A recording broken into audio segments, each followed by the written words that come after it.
Right, settle in, darlings. You simply must understand. It's not merely about a place I attended. It's about a fundamental betrayal of promise, a despoiling of potential.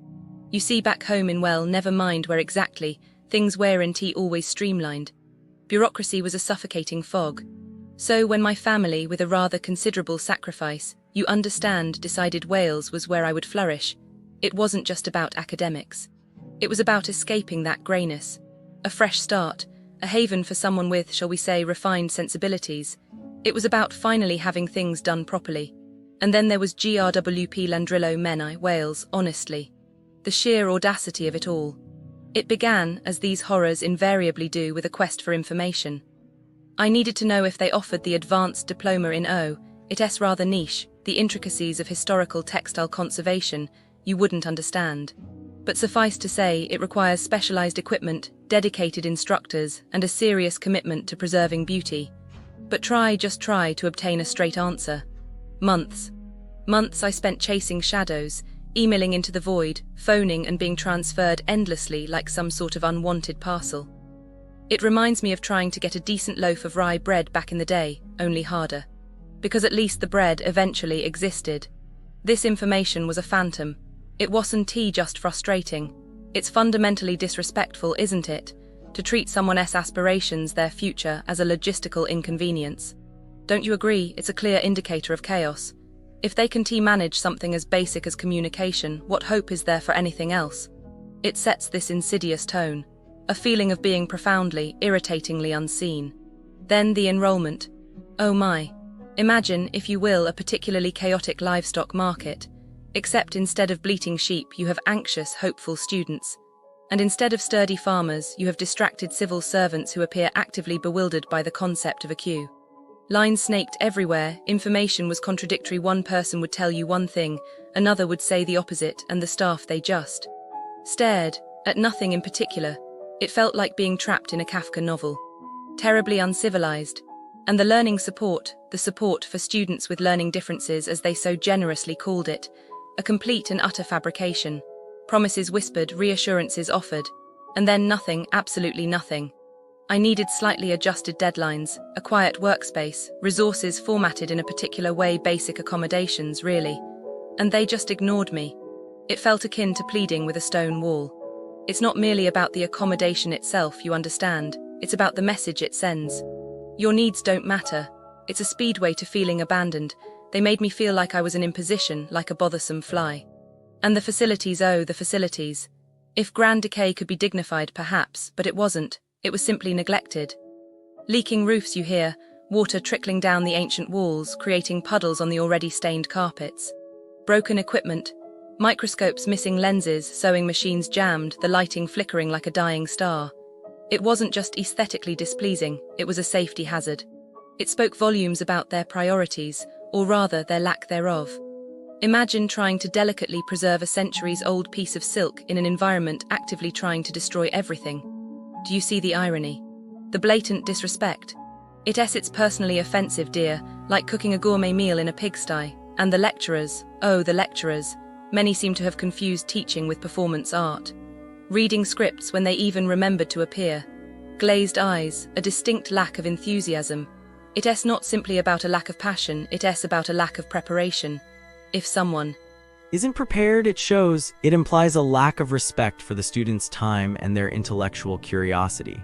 They were like hollow shells, reciting lines without understanding. Oh, I was just looking into scams near Grp Llandrillo Menai, Wales, and wow. Like, why do people do this? It's so sad.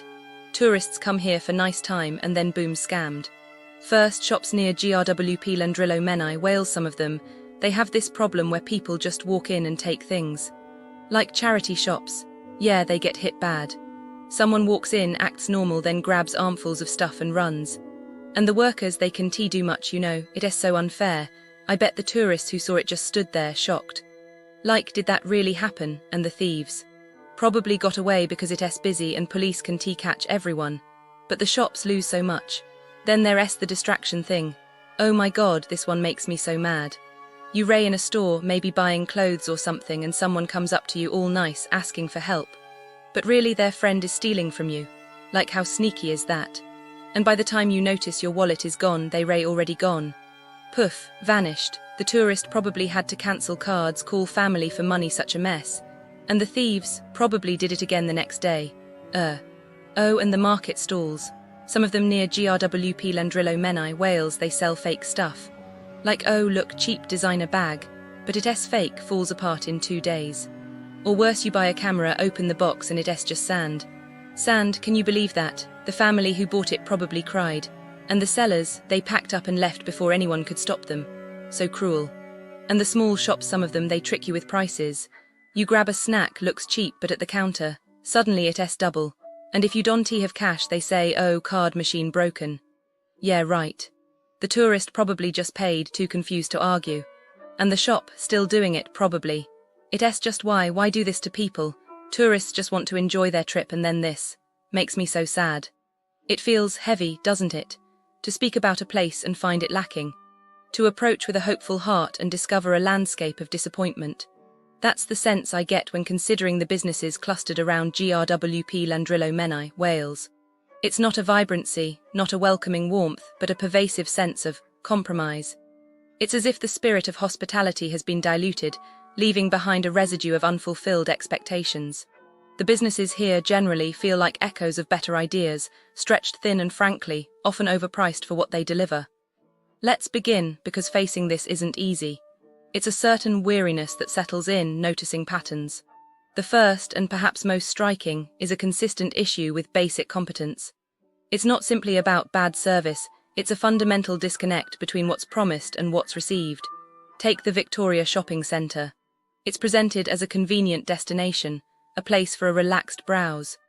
Yet, the stories emerging from it paint a picture of organised chaos. It isn't a simple matter of a power outage, it's the startling indifference of those meant to assist.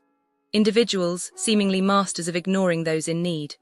One account depicts a desperate attempt to exit the car park, met with laughter and accusations of lying when a customer calmly explained her 20-minute wait. 20 minutes. It's a chilling illustration of a system where basic courtesy is optional and accountability is absent. And it's not an isolated instance. A security guard, apparently preoccupied with a performance of authority, more concerned with image than assistance.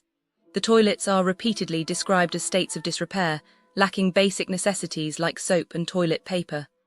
The very infrastructure feels neglected.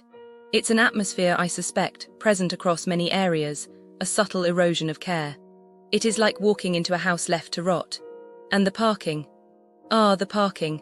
A labyrinth of confusion, potentially dangerous, with unclear instructions and promises broken regarding access times. There's a sense of being trapped, both literally and figuratively. Then we arrive at Kitchen Menai Bridge. The heart aches, truly, because the idea of a quality dining experience is appealing. It aims for something elevated, something special. And yet the reality often falls spectacularly short. The dominant complaint isn't necessarily bad food, but disproportionate expense.